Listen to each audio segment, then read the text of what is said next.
Hello students, welcome to study centre with Devrishi Bhardwaj. Students, आज हम question solve करेंगे एक मीन, मोड एंड मीडियन का। बट उससे पहले हम जान लेते हैं कुछ फॉर्मूलेज कि हम कौन कौन से फॉर्मूलेज इसमें यूज़ कर सकते हैं। कुछ इंपॉर्टेंट फॉर्मूलेज हैं जो आपको पता होना चाहिए। जैसे मीन क्या होता है, देखो मीन का मीनिंग सिंपल होता है एवरेज।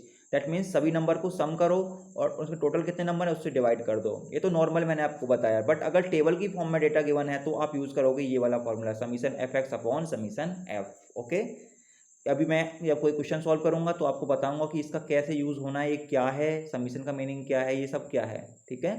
सेकंड है मीडियन। मीडियन का मीनिंग क्या होता है कि अगर हम किसी भी डेटा को असेंडिंग या डिसेंडिंग ऑर्डर में लिखते हैं, उसके बाद जो भी नंबर बीच में आएगा, जो भी नंबर सबसे ज़्यादा बीच में होगा, सबसे ज़्यादा बीच में आएगा, उसी को हम बोलते हैं मीडियन।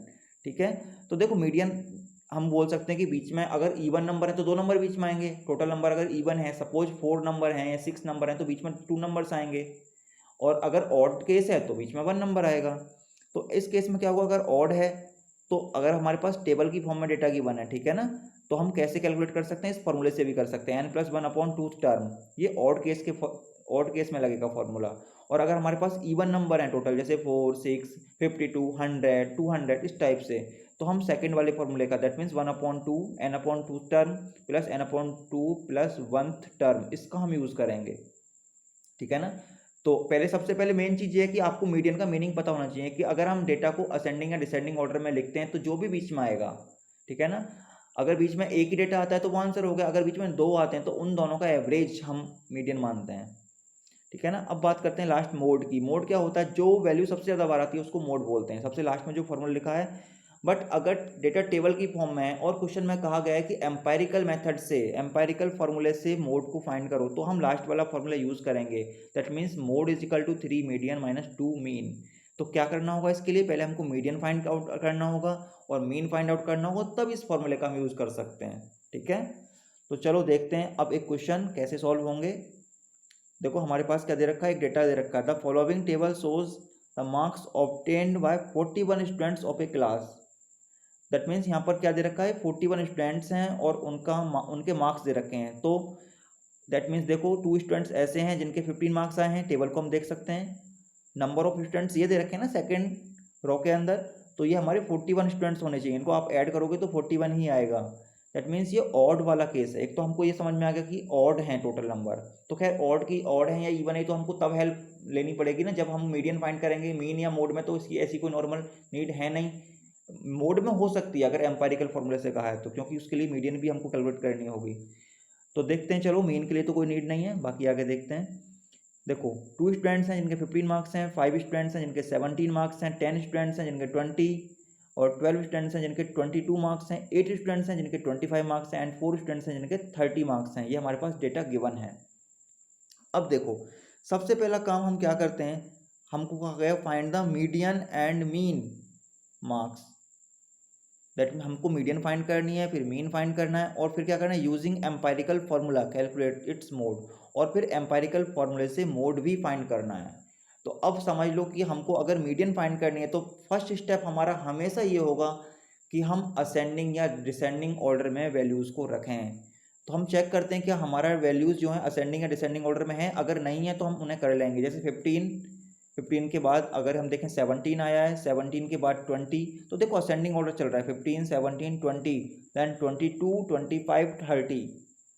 तो ये ऑलरेडी असेंडिंग ऑर्डर में है, हमको इनको ऑर्डर में अब लगाने की नीड नहीं है क्योंकि ये ऑलरेडी करेक्ट है।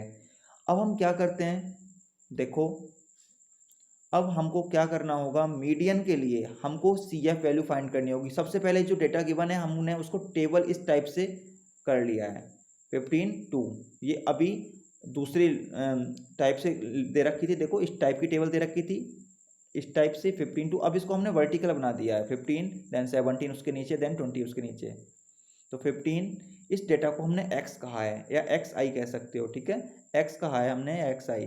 तो 15 और 15 वाले कितने स्टूडेंट्स हैं जिनके मार्क्स 2, देन 17 वाले 5 स्टूडेंट्स हैं, 20 मार्क्स वाले 10 स्टूडेंट्स हैं, 22 वाले 12, 25 वाले 8, 30 वाले 4 स्टूडेंट्स हैं। ये हमारे पास ऑलरेडी क्वेश्चन में गिवन है, बट हमने इसको लिखने का थोड़ा स्टाइल चेंज कर दिया है। फर्स्ट को x का है, सेकंड को f का है।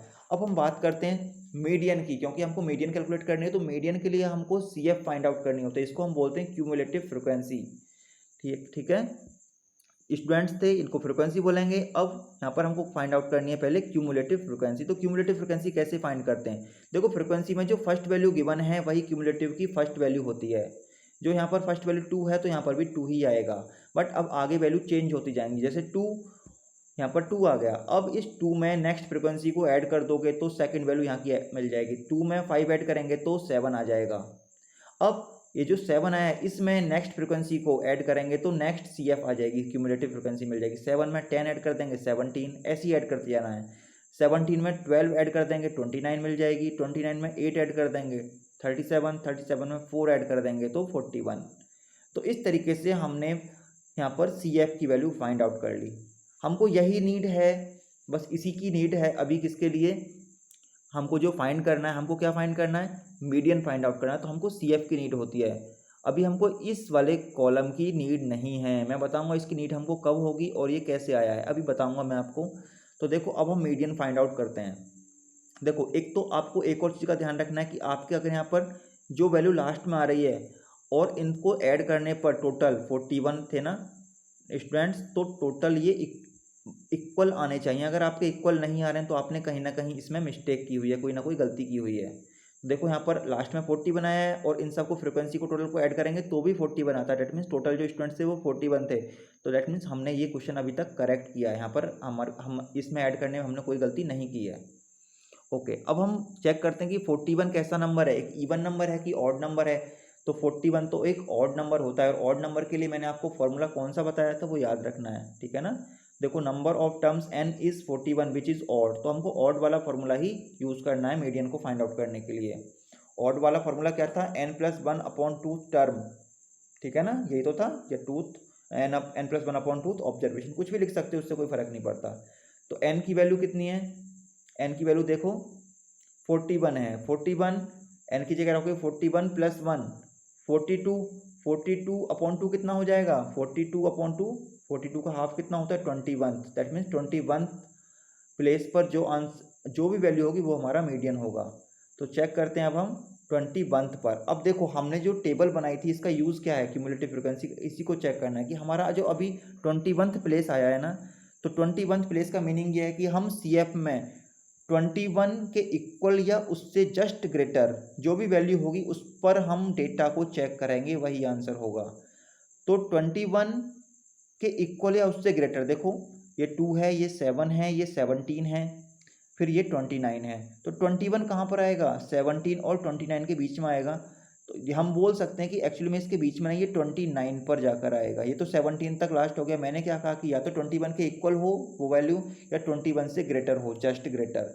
तो 21 के इक्वल तो इसमें कोई वैल्यू है ही नहीं, 21 से ग्रेटर है 29। तो 29 दैट मीन्स हम इस पर चेक करेंगे एक्स की वैल्यू। एक्स की वैल्यू यहाँ पर देखो, एक्स की वैल्यू क्या है? 22 है। तो हमारा जो मीडियन हो गया वो 22 हो जाएगा। हमारा जो आंसर होता है वो इस वाले एक्स वाली टर्म में आता है। एक्स वाला जो होता है यही इसी में से आंसर निकल के आता है। ये CF तो सिर्फ चेक करने के लिए है। जैसे हमारा आंसर 21 टर्म आया है तो 21 को हम चेक करेंगे 21 के इक्वल या इससे ग्रेटर पर। तो इससे इक्वल तो है नहीं, ग्रेटर पर 29, इस पर आंसर हमारा एक्स की वैल्यू 22 है 29 पर। तो यही हमारा मीडियन हो जाएगा। तो आई होप मीडियन तो आपको समझ में आ गया कि मीडियन हमारा 22 हो गया। अब हम बात करते हैं मीन की। तो मीन का तो मैंने आपको जो फॉर्मूला बताया नॉर्मल टेबल वाला वो एक ही बताया कि summation fx upon summation f, हम ये कैलकुलेट करेंगे। अब देखो समीशन fx, इसका मीनिंग क्या है? Upon summation f। तो देखो क्या है, ये f वाले थे, फ्रिक्वेंसी f थी और ये x थी। तो पहले हम fx कैलकुलेट करेंगे। तो हम एक कॉलम बनाएंगे फिर से fx वाला। fx का मीनिंग है मल्टीप्लाई f और x की। तो 15 और 2 की मल्टीप्लाई 30, 17 और 5 की मल्टीप्लाई 85, 20 एंड 10 इन दोनों की मल्टीप्लाई करके यहाँ पर लिख दिया 200। ऐसे ही हमने सारी वैल्यूज़ की मल्टीप्लाई यहाँ पर करके रख दी। तो ये जो वैल्यूज़ आई हैं ये fx की आई हैं। fx इसको बोल सकते हैं फर्स्ट वैल्यू, fx की सेकंड वैल्यू। अब जो साइन लगा है समीशन का, इसका मीनिंग होता है कि सम करना। इन सभी वैल्यूज़ को सम कर दो तो हम समीशन लगा देते हैं। तो समीशन fx अपॉन, तो देखो समीशन fx, इनको हम सम कर देंगे। अभी तो ये fx की वैल्यूज़ आई हैं, इन सबको सम कर दिए तो समीशन fx की वैल्यू, इन सबको ऐड करेंगे ना, हम सम करेंगे तो 899 आ गया। ठीक है, आप चेक करके देखो खुद से, वीडियो को पॉज करो और चेक करो क्या यही आता है। तो जब 899 हमारा अब आ गया है। फॉर्मूला क्या है हमारा, summation F x upon summation F. Summation F भी हमको लिखना है, तो ये फ्रिक्वेंसी इन सबको सम कर देंगे तो यहाँ पर भी समीशन लग जाएगा, समीशन एफ हो गया। दैट मीन्स अब हमें क्या करना है, summation F x that means 899 को समीशन एफ दैट मीन्स 41 से डिवाइड करना है, यही है मीन, तो डिवाइड कर देंगे आंसर आ जाएगा। देखो summation F x upon summation F, ये जो आई दे रखा है इससे आप ज़्यादा कंफ्यूज मत हो, ये सिर्फ वैल्यूज़ को बता रहा है, one first term second term in सभी को हमने सम किया है यहाँ पर समीशन के अंदर। तो 899 अपॉन 41, तो इस तरीके से हम डिवाइड करेंगे, आंसर आएगा 21.92। सो आई होप आपको क्लियर हो गया होगा कि मीन हम कैसे फाइंड आउट करते हैं, ठीक है। मीडियन भी समझ में आ गया है, मीन भी समझ में आ गया है। अब क्वेश्चन में क्या कहा है कि यूजिंग एम्पायरिकल फॉर्मूला हमको मोड कैलकुलेट करना है। तो जब मैंने आपको बताया स्टार्टिंग में कि अगर मोड कैलकुलेट करना हो, टेबल की फॉर्म में हमारे पास डेटा गिवन है और एम्पायरिकल फॉर्मूले से कहा है, तो हम क्या करेंगे, मीडियन की कैलकुलेट कर लेंगे, फिर मीन कैलकुलेट कर लेंगे और फिर ये वाला फॉर्मूला यूज़ करेंगे कि mode is equal to 3 median minus 2 mean, ठीक है, जो कि हम ऑलरेडी कैलकुलेट कर चुके हैं। मीडियन हमारा 22 है, तो 3 मल्टीप्लाई 22 करेंगे, 3 में 22 की मल्टीप्लाई करेंगे कितना आएगा, 66 आएगा, माइनस 2 मल्टीप्लाई मीन, 2 में हम 21.92 की मल्टीप्लाई करेंगे तो 43.84 आ जाएगा, ठीक है। 2 में जब हम मल्टीप्लाई करेंगे 21.92 की तो ये आ जाएगा। अब इसमें से इसको सब्ट्रैक्ट कर देंगे तो मोड आ जाएगा, ठीक है ना। तो इस तरीके से हमने क्या क्या कैलकुलेट कर लिया, मीडियन भी कैलकुलेट किया, फिर मीन भी कैलकुलेट किया और अब मोड भी कैलकुलेट कर लिया। सो आई होप आपको समझ में आ गया होगा कि हम कैसे कैलकुलेट करेंगे मीडियन, मीन एंड मोड। ध्यान रखना टेबल बनाते समय हो सकता है कभी कभी क्वेश्चन में मोड ना पूछा हो, कभी कभी क्वेश्चन में ओनली मीन पूछा हो या ओनली मीडियन पूछा हो, तो हमको कितनी टेबल की रिक्वायरमेंट है। अगर हमसे ओनली मीन पूछा है तो हमको टेबल में ये तो वैल्यू गिवन होगी ऑलरेडी, एक्स की वैल्यू भी गिवन होगी, और मीन के लिए हमको ओनली एफ एक्स कैलकुलेट करना है। दैट मीन्स हमको इस कॉलम की नीड नहीं होगी, क्यूमुलेटिव वाले की इसकी नीड नहीं होगी अगर हमसे मीन पूछा है। और अगर हमसे क्वेश्चन में ओनली मीडियन पूछा है तो हमको सी एफ वाले की तो नीड होगी बट एफ एक्स वाले की नीड नहीं होगी। हमको ध्यान रखना है कि हमको टेबल में कितना काम करना है, कितनी टेबल हमको बनानी है, ठीक है ना।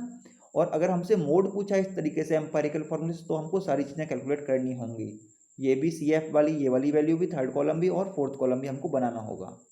तो ध्यान रखना है कि हमें कितना सॉल्व करना है, कितना सॉल्व नहीं करना है। सो आई होप आपको समझ में आ गया होगा कि हम ऐसे क्वेश्चंस को कैसे सॉल्व करेंगे। Now on the basis of same question I am giving you one more question and the question is, देखो क्या दे रखा है, daily wages of 45 workers in a factory are given below. देखो ये हमारे पास इंफॉर्मेशन दे रखी है, 100 वाले वर्कर्स 6 हैं, 125 वाले 8 हैं, 150 वाले 9 हैं, 175 वाले 12 हैं एंड 200 वाले 10 हैं। अब हमको फाइंड करना है median, mean and using empirical formula calculate its mode. हमको मोड सारी चीज़ें वैल्यू कैलकुलेट करनी है, ठीक है। एक चीज़ का ही ध्यान रखना है आपको, सबसे पहले यहाँ पर देखो डेटा फिर से ऑलरेडी असेंडिंग ऑर्डर में है, बट जरूरी नहीं है कि हर बार असेंडिंग ऑर्डर में हो, मैनी चांसेस यही होते हैं कि असेंडिंग ऑर्डर में नहीं होता है। तो अगर सपोज ये 106 यहाँ पर सेकंड प्लेस पर दे रखे होते तो हमको क्या करना होता, जब टेबल बनाते तो हम पहले 100 और 6 को फर्स्ट कॉलम में रखते, ठीक है ना, सॉल्व करते समय, क्योंकि 100 वाली वैल्यू ही सबसे छोटी है। या हो सकता है कोई भी डेटा आगे पीछे दे रखा होता तो हम उस कंप्लीट वैल्यू को, दैट मीन्स उस यहाँ पर डेली वेजेस 100 और उसके वर्कर्स कितने हैं 6, उसको हम एक साथ ही फर्स्ट पर अपने आप कर लेंगे, सेकंड पर इसको अपने आप कर लेंगे अगर ये आगे पीछे भी दे रखे हैं तो, ठीक है। उसके बाद ही हम क्वेश्चन को सॉल्व करेंगे। सो आई होप आपको समझ में आ गया होगा कि क्वेश्चंस कैसे करने हैं। तो अगर वीडियो अच्छी लगी हो तो don't forget to like, share and subscribe, और इस क्वेश्चन का कमेंट करके आंसर बताओ और वीडियो को जितना हो सकता है शेयर करो। So thanks for watching.